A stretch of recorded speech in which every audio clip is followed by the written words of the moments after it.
Quem eles dizem que eu sou? Perguntou Jesus. Uns dizem ser profeta, outros dizem ser o Messias, outros dizem ser Elias, outros nem sabem da existência dele. Mas e você? O que você diz sobre Jesus? É o que vamos descobrir no vídeo de hoje. Olá, família! Tudo bem com vocês? Esse já é o nosso terceiro episódio sobre a revelação de Cristo. Já aprendemos tanto a respeito de Cristo, mas você se surpreenderá com o quanto ainda aprenderemos. Deste modo, já aproveite, se inscreva no canal, ative o sininho para você não perder os próximos episódios e compartilhe com quem você ama, se você gostar. Bom estudo! O momento em que Israel vivia é extremamente importante para entendermos o contexto em que Cristo veio ao mundo. Após a divisão do reino de Israel, a nação de Deus nunca mais foi a mesma. Sempre dois reis buscavam uma soberania. Israel de um lado, com 10 tribos, e Judá do outro, juntamente com Benjamim. Foram muitas guerras, muitos profetas, até que Israel e Judá foram derrotados por um inimigo em comum, os babilônicos. O ano é aproximadamente 500 anos antes de Cristo, quando os judeus e israelitas são levados a cativeiros em Babilônia. E esse é o período que se destacam Daniel, Ananias, Azarias, Misael, os profetas Jeremias, Ezequiel, Zacarias e outros. O período de cativeiro era profetizado para durar 70 anos. E, de fato, durou o período correspondente. Durante o cativeiro, o templo foi destruído. Jerusalém teve seus muros derrubados e as suas portas arrancadas. A reconstrução da cidade começou após o cativeiro. Houve uma outra profecia que apontava para esse período. Nessa profecia, 49 anos seriam dedicados para a reconstrução do templo, dos muros e das portas de Jerusalém. Outra parte dessa profecia previa que após 434 anos o Filho de Deus estaria entre os homens e começaria então o ministério de Cristo. Durante esses 400 anos, entre a reconstrução de Jerusalém e o Messias, houve um silêncio em Israel e Judá. Deus não se manifestou no santuário, nem por Urim, nem por Tumim. Não houve profetas, não houve Shekinah, não houve manifestações de Deus entre os homens. E os dias das duas nações não foram bons. Durante o cativeiro, o profeta Daniel recebeu revelações que após o domínio babilônico, o povo de Deus sofreria nas mãos dos medos e dos persas, em seguida nas mãos dos gregos, e, por fim, nas mãos dos romanos. Conforme foi profetizado, aconteceu. Nabucodonosor, Belsazar, Dário, Sírio, Alexandre, César e tantos outros imperadores oprimiram e exploraram o povo de Deus, Israel e Judá. E durante esses 400 anos, o povo viveu uma confusão. As culturas desses povos se misturaram com as dos descendentes de Jacó.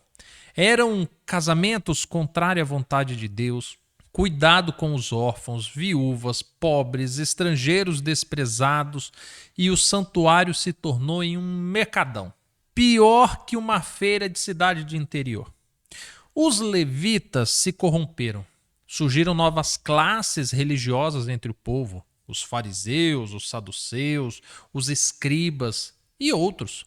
Haviam os mercadores do templo na casa de oração de todos os povos. As leis do Senhor foram desprezadas, outras leis auxiliares foram criadas, centenas de leis, um rigor altíssimo para manter o povo opresso com medo. Além dos romanos, o povo temiam aos religiosos de Israel. Havia promessa de um libertador, de um Messias enviado por Deus que viria para libertar o povo de Israel de seu cativeiro. Mas, como vimos, não era apenas Roma que mantinha o povo de Deus em cativeiro, era o pecado e a soberba que o mantinham escravos. E sob essa esperança de um libertador, do Messias, com uma nação de joelhos, derrotados, sem um Deus, é que surge o Emanuel, o Deus conosco. O nascimento do Messias não seria comum. Haveria um sinal muito específico, conforme disse o profeta Isaías. Portanto, o mesmo Senhor vos dará um sinal. Eis que a virgem conceberá e dará à luz a um filho, e chamará o seu nome Emanuel. Isaías 7, verso 14. Não seria qualquer nascimento. O Messias nasceria de uma virgem. A Bíblia relata histórias incríveis sobre nascimentos. Desde mulheres estéreis tendo filhos após clamarem ao Senhor, até esposas com idade avançada tendo filhos em sua velhice. Mas uma virgem engravidar, esse sinal seria exclusivo do Messias. O evangelista Mateus, ele testifica sobre esse sinal, dizendo: ora, o nascimento de Jesus Cristo foi assim, que estando Maria, sua mãe, noiva com José, antes de se casarem, achou-se grávida do Espírito Santo. Mateus 1, verso 18. O sinal havia se cumprido.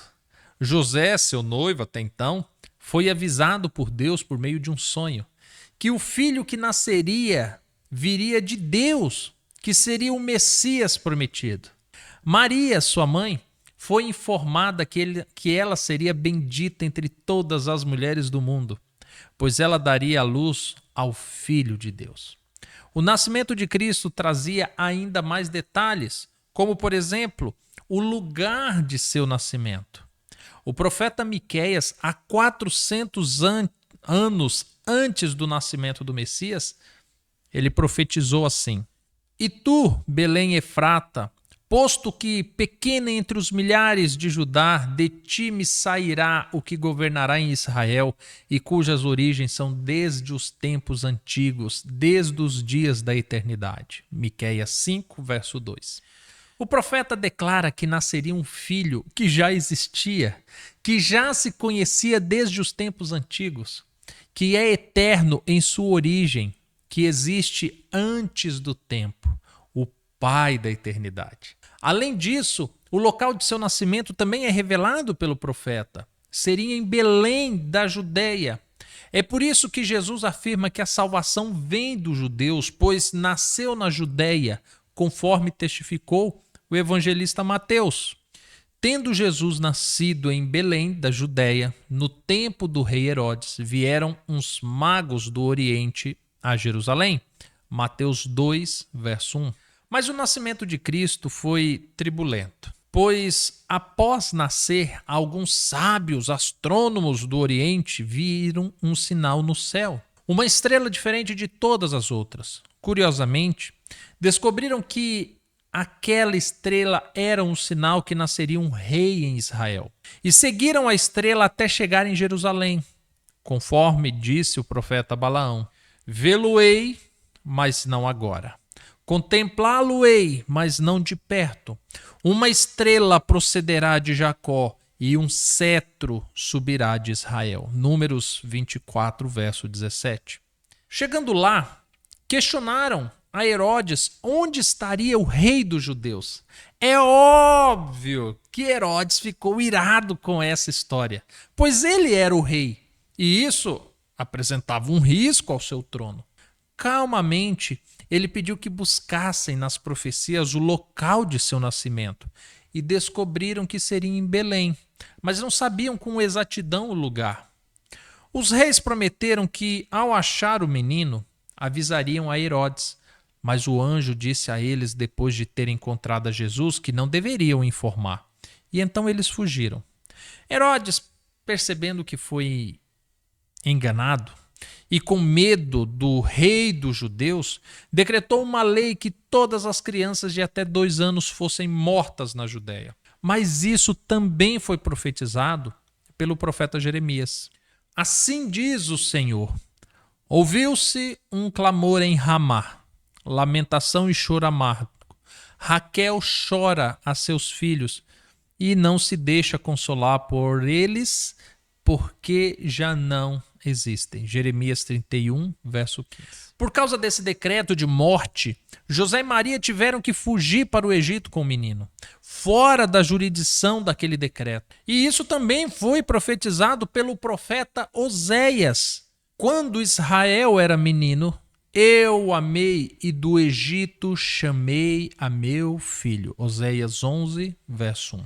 O nascimento de Cristo foi profetizado em vários aspectos. São inúmeros detalhes, desde profecias específicas até o simbolismo com outros personagens chaves na Bíblia, como, por exemplo, Moisés, José e outros. Ao longo da vida e ministério de Cristo, são muitas profecias que se cumprem na vida de Cristo. Sobre o seu ministério na Galileia, disse o profeta Isaías: aos que estavam aflitos, porém, não haverá mais obscuridade. No passado, ele humilhou a terra de Zebulon e a terra de Naftali, mas nos últimos a enobreceu junto ao caminho do mar, além do Jordão, a Galileia das nações. Ao povo que andava em trevas viu uma grande luz. Sobre os que habitavam na região da sombra da morte resplandeceu a luz. Isaías 9, versos 1 e 2. O jovem Galileu, como ficou conhecido por muitos, Jesus teve a maior parte do seu ministério focado na Galileia. E a profecia de Isaías se cumpriu perfeitamente. Eles viram a luz. A luz esteve entre eles. Embora o seu ministério fosse na Galileia, na Galileia, pela Judéia, os judeus não o receberam. O evangelista João testifica que ele veio para os seus, mas os seus não o receberam, o rejeitaram. Jesus andou por multidões nessa região e ainda assim foi rejeitado pela maioria. Isso traz revolta quando vemos todo o cenário, mas havia uma profecia que dizia isso. Era desprezado e o mais indigno entre os homens, homem de dores e experimentado no sofrimento. Como um de quem os homens escondiam o rosto, ele era desprezado, e não fizemos dele caso algum. Isaías 53, verso 3. Jesus foi desprezado pelo seu próprio povo. Suas características não se pareciam com aquelas que o povo esperava de um rei que viria para libertá-los. Muitos aguardavam que Jesus fosse um grande imperador, um líder na semelhança de Moisés, com a ousadia de guerra de Davi, mas a profecia dizia como seria Jesus. Repousará sobre ele o Espírito do Senhor, o espírito de sabedoria e de inteligência, o espírito de conselho e de fortaleza, o espírito de conhecimento e de temor do Senhor. Isaías 11, verso 2. Jesus foi exaltado muitas vezes por sua sabedoria e inteligência. Muitos reconheceram que nele havia o Espírito do Deus vivo e a todo momento expressava o seu temor ao Senhor. Era mais um sinal que as profecias ao seu respeito estavam se cumprindo. E se fôssemos aqui listar todas as profecias que se cumpriram ao longo do seu ministério, gastaríamos muito tempo, pois foi muitas as vezes que Jesus afirmou que certas coisas deveriam acontecer para se cumprir o que dizia as Escrituras. Como, por exemplo, seu batismo, a sua unção para a morte, os 3 dias na sepultura, a traição por um amigo, a entrada triunfal em Jerusalém montada em um jumento e tantas outras passagens. Sem dúvidas, era o Messias. O povo de Israel tinha sinais, evidências, provas concretas que o Filho de Deus estava entre eles.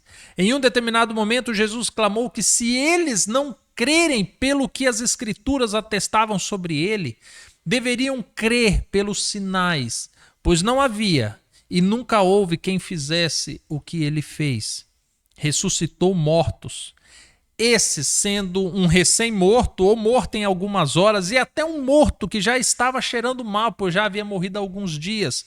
Curou enfermos dos mais diversos, curou leprosos, cegos de nascença, curou paralítico, andou sobre as águas, acalmou tempestade, tirou dinheiro da boca de um peixe, multiplicou alimentos, expulsou demônios, sondou corações, foi adorado por judeus, por estrangeiros, por mulheres, por levitas, até por demônios. Perdoou pecados, exaltou o Pai e foi exaltado pelo Pai. Foi declarado por Deus, foi declarado por anjos, foi declarado pelo Espírito Santo. Ninguém nunca fez o que Jesus fez. Muitos examinam até hoje as Escrituras em busca da vida eterna, mas são elas mesmas que testificam de Jesus. É surpreendente como até hoje muitos não reconhecem Jesus como o Filho de Deus. Naqueles dias eram pelas escamas que haviam nos olhos, o desejo por um rei libertador os fizeram não enxergar o Rei dos Reis, libertador do pecado e da morte. Estrangeiros negam a Jesus, pois acreditam que se trata do Rei dos Judeus, mesmo os próprios judeus o tendo rejeitado. Hoje muitos contestam o tempo, as supostas falta de provas de que Jesus realmente existiu e que toda a Escritura seja verídica. A grande verdade é que sempre vai existir provas de quem foi e é Jesus Cristo. E sempre haverá uma desculpa para não confiar nele. E na maioria das vezes será por culpa do nosso próprio coração duro. Amanhã nós estudaremos sobre o Cordeiro de Deus, o Filho que Deus enviou ao mundo para morrer por nós. E eu tenho certeza que você se surpreenderá com o que Deus fez por nós por meio de Cristo. Gostou do vídeo? Então deixe o seu like, compartilhe com quem você ama e nós nos encontraremos amanhã ou num próximo vídeo. Fique com Deus. Até mais. Tchau, tchau.